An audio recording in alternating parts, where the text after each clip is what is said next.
Good people, good people, good people. Welcome to another edition of Commanders Wrap, where you get all your relevant Commanders news in 15 minutes. I am your host, Dr. Wonderful, Doctor of Writing, Professor of English, and avid Commanders fan. Joined here by my co-host, Kevin Bain. How you doing, Kevin? I am doing great. I hope everyone else is as well. Excited to be here. Right? We got a lot of good stuff to discuss this week in our recap. We've got signings, we've got releases, and we've got trades on this episode. So we're going to jump right in and we're not going to waste any time. In our first segment, Kevin and I recap an exciting week of signings and releases for the Commanders, starting with the release of Jonathan Allen and the re-signings of Bobby Wagner and Zane Gonzalez. Wagner is reportedly back for 1 year on a $9.5 million deal, and kicker Zane Gonzalez returns on a 1 year, $1.7 million deal as well. Kevin, what's your opinion on the John Allen release and the Wagner and Gonzalez signings? Let me start off with I think it's sad to see Jonathan Allen go, but this is strictly business and nothing else. I mean, who didn't or doesn't like Jonathan Allen? Anytime you can select a guy in the first round and he plays 8 years with you, basically playing every game and staying healthy up until this last season. He added in a couple of Pro Bowls while he's here. He was a fan favorite. I don't think there's anything not to like about Jonathan Allen. We all know the NFL can be a cutthroat type business. It can get nasty at times when it comes to things like this. And so I think the new regime here in Washington, they did the right thing in handling the situation perfectly. He requested the trade. Uh, they let him explore his options. So I'm all for that. Was happy to see that. It's not always easy for a player doing your part on the field and not always getting the results as a team. And he dealt with a lot of that while he was here. And again, I think he handled it all very well. I'm sure someone is going to pick him up sooner than later. And I think I can speak for most of our fans, if not all of them, when I say we wish him the best moving forward. Uh, Absolutely, absolutely. We certainly do.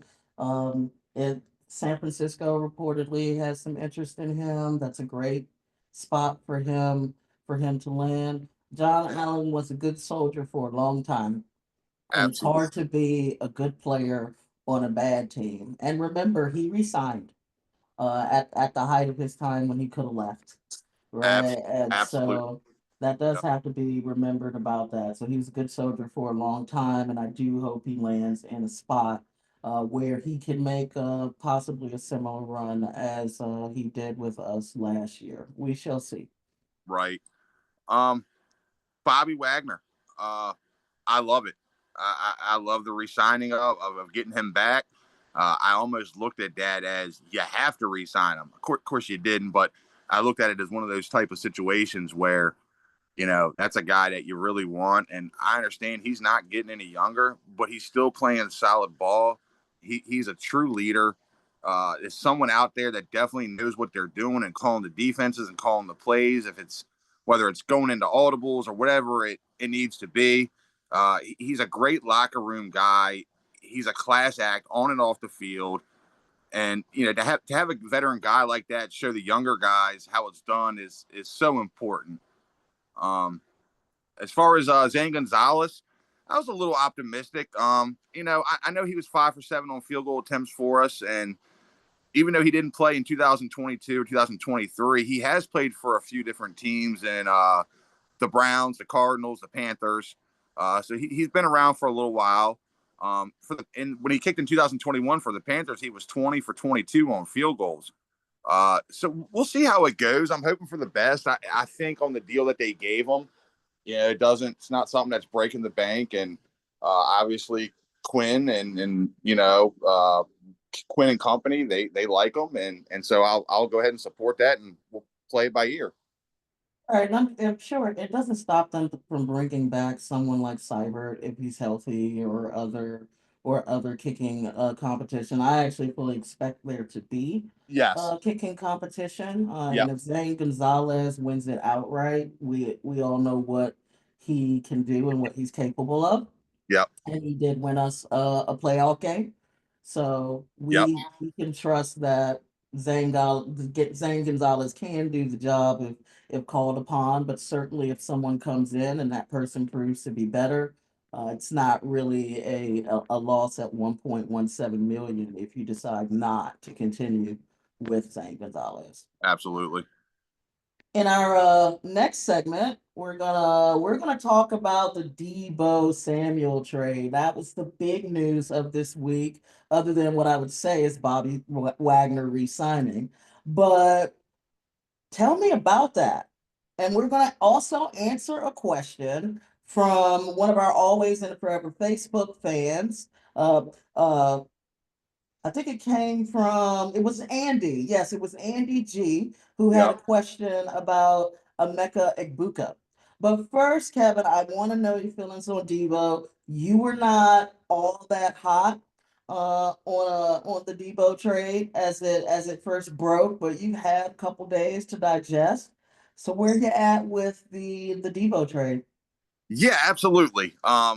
First reaction, I was kind of like, "What? I don't know." But like you said, after looking at it and giving it a day or two and looking into everything, I really like it. Um, he hasn't he hasn't been exactly known to be the healthiest guy, and he isn't getting any younger. But at the same time, we got him for an absolute steal. I mean, a fifth round pick for him. I don't think anyone can complain about that. Uh, Another thing is he only has 1 year left on that deal from San Francisco, so he's in a contract year. And of course, players usually try to give it 110% when they're in that contract year to get that next big payday. If Debo can play like he did in 2023 or even in 2021, this could be an even scarier offense in Washington. Nothing against Brock Purdy. I think he's a decent quarterback, but he's not Jaden Daniels. So I think it's worth the roll of the dice. At the end of the day, if it doesn't work for whatever reason, you're only out a fifth round pick. And we're still going to bring in other wide receivers, whether it's draft or free agency. So it's not like, hey, we're getting Debo and we're done. So yeah, I think it's really worth the gamble, and I like it. I'm on board with it. And honestly, I thought the fifth round pick, I don't I have to check on it, but it doesn't seem like Adam Peters likes fifth round picks. Yeah, yeah, So I'll have to see his history with dealing fifth round picks, but I don't think he really values that particular round. right. Uh, but I'll have, like I said, I'll have to look at his history with the organizations that he's been at. But let's shift gears here, Kevin. We're going to answer one of our questions from our Facebook group here, Always and Forever. This question is coming from Andy G. And he wants to know why we're not talking about potentially drafting wide receiver Emeka Egbuka. I don't know, Kevin. Why aren't we talking about him? Should we be talking about him? What do you think? Yeah, I think from doing some research on him and looking at a little bit of film on him, he's projected mid late to early second round, could be late first, early second, somewhere in there. And I think all those guys should be on the list. And I think maybe they are on the list, just maybe they're not getting talked about. They're just not out there. Um, like I said, I haven't personally seen him play more than like a few times in live games, but I did do some digging and some research, as I said. And scouts are saying he's really a great route runner, more so in the slot. He's got a knack for getting open in these short to intermediate passes, solid ball tracking ability, and he's got really good hands. The cons, it seems that he did battle some knee and ankle injuries in 2023. I know that can sometimes make teams a little bit weary. Um, he doesn't have elite speed to consistently win as an outside wide receiver. But I mean, yeah, if you're looking for that slot position, I don't see why not. I think he should definitely be a name that's being talked about or should be talked about. He's also able to play punt returner, which that's a big thing. Anytime you can play more than one position at the NFL level, is definitely a bonus. And special teams is important. I've had that question myself. If we don't re-sign OZ, who was one of the better punt returners in the league, Yes. Yes. Yep. who might be the punt returner that we get.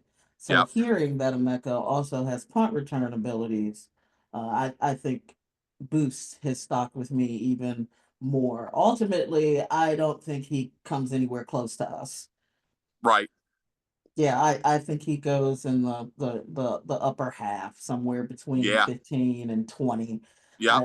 I don't think he comes Yeah. anywhere close to And us. yep. And that's the thing with the drafts, right? Mock drafts, and you can think all day long a guy's projected to go here, but when it gets down to it, really after the first few picks, it really things really get shaken up all the time, and teams are moving up and making deals, or they just took somebody that completely you weren't thinking of, and or players are there that you thought were going to be there and are no longer there, and yeah, it gets crazy. Yeah, it gets crazy. So certainly, there's going to be an unexpected quarterback taken somewhere in this first round. I just feel it. Yeah. It happens all the time, just because of the position. Yep. So, but certainly, Emeka is an interesting talent for sure.